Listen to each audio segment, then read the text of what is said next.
Good evening, visitors. Welcome to the Australian War Memorial's last post ceremony. My name is Craig Burrell, and joining us today from the Australian Army is Corporal Jeanette McNeely.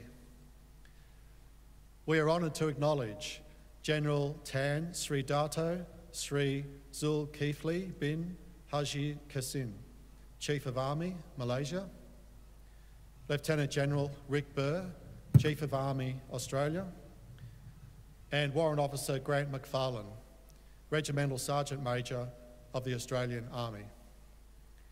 We welcome the veterans who have served, those that are still serving, and the families that support them.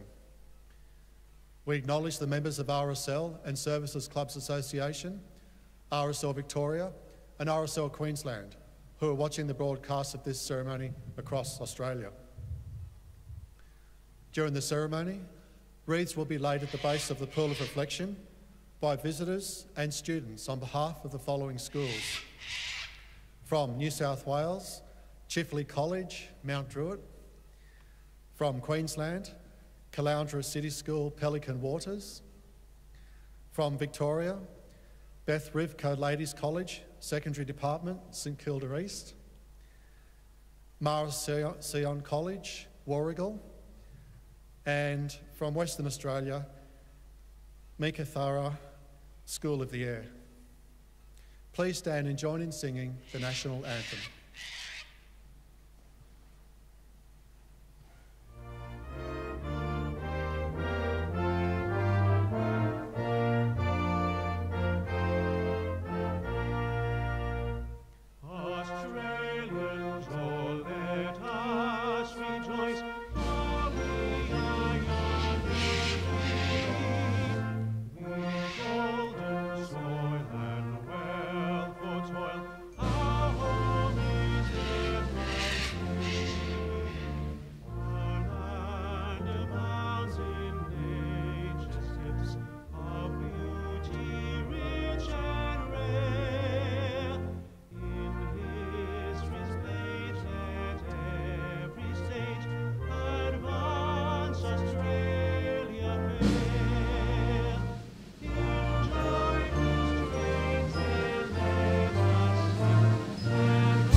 Children, please sit.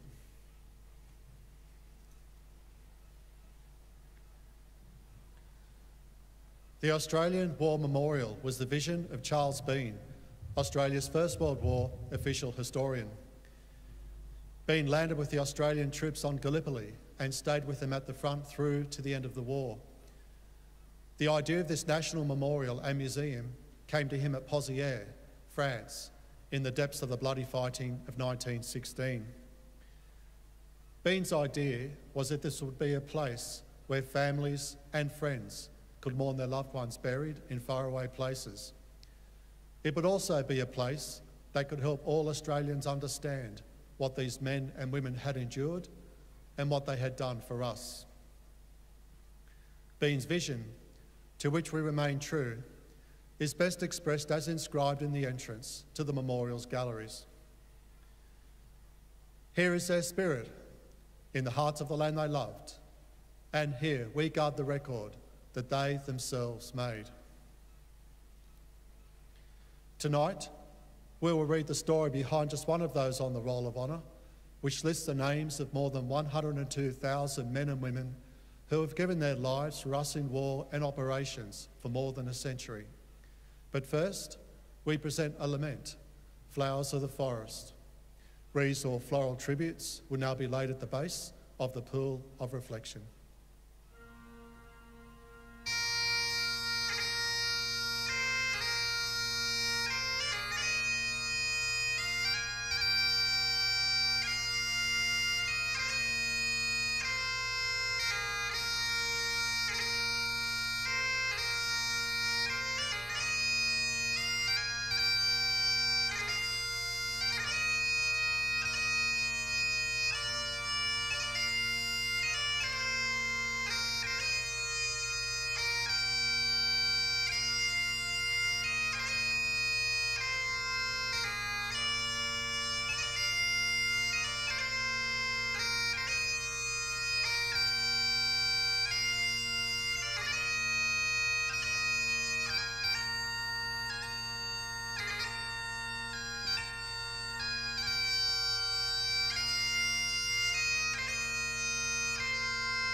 Today, we remember and pay tribute to Flight Aubrey Frederick Cecil Taylor. Frederick Taylor was born in Goulburn, New South Wales on the 14th of August 1915, one of 2 sons and 4 daughters born to Charles and Edith Taylor. After completing his education, Frederick went on to work as an assistant shire clerk in Gilgandra. He enlisted in the Royal Australian Air Force on the 20th of July 1941 and began training as a flight navigator. After initial training in Australia, he embarked for overseas service. As part of the Empire Air Training Scheme, he was one of the almost 27,500 RAF pilots, navigators, wireless operators, gunners and engineers who, throughout the course of the war, joined Royal Air Force squadrons or Australian squadrons based in Britain. After his arrival in Britain, Taylor undertook further specialist training before being posted to number 460 Squadron, Royal Air Force. Number 460 Squadron would become the most highly decorated Australian squadron in Bomber Command and the squadron that suffered the highest casualties, flying twin-engined Vickers Wellingtons, medium bombers and 4-engined Avro Lancaster heavy bombers. The squadron lost over 1,000 men, Australian, British, Canadians, New Zealanders and South Africans. Almost 600 Australians from 460 Squadron are listed here on the Roll of Honour. On the night of the 24th and 25th of July 1943, 26 Lancasters from number 460 Squadron were taking part in a large bombing raid on the German city of Hamburg. As part of the Battle of Hamburg known as Operation Gomorrah, the raid was part of bombing offensives on the German city by the Royal Air Force and the United States Army Air Force that commenced that night and would last for a week. Taylor was killed in action when the Lancaster in which he was the navigator was shot down by flak. Taylor and all 6 of his crewmates were killed in action. The crew were buried side by side in a collective grave in the British and Commonwealth War Cemetery in Becklingen, Germany. Frederick Taylor was 27 years old. His name is listed here on the Roll of Honour on my left, amongst more than 40,000 Australians who died while serving in the Second World War. His photograph is displayed today beside the Pool of Reflection. This is one of but many stories of service and sacrifice told here at the Australian War Memorial. We now remember Flight Sergeant Frederick Cecil Taylor, who gave his life for us, for our freedoms, and in the hope of a better world. Please stand for the ode and the sounding of the last post.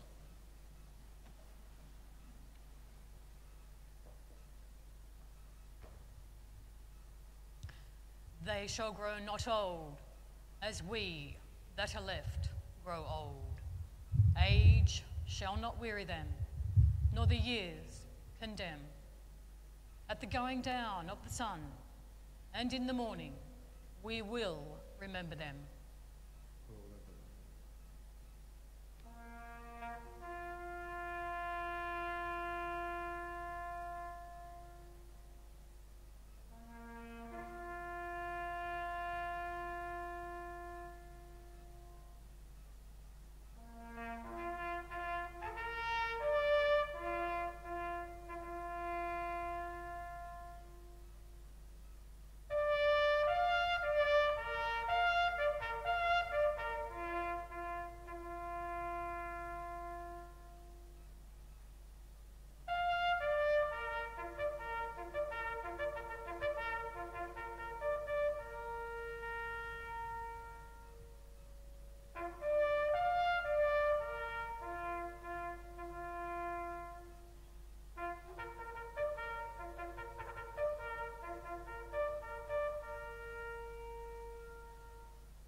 lest we forget. Lest we forget.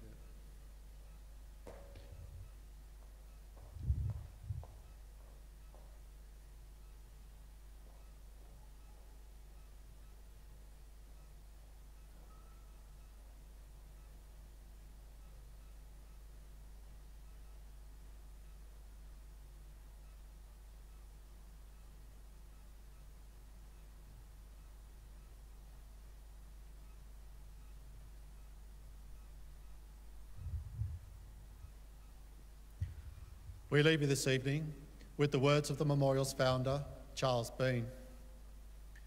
Many a man lying out there at Poziere or in the low scrub at Gallipoli, with his poor, tired senses barely working through the fever of his brain, has thought in his last moments, well, it's over.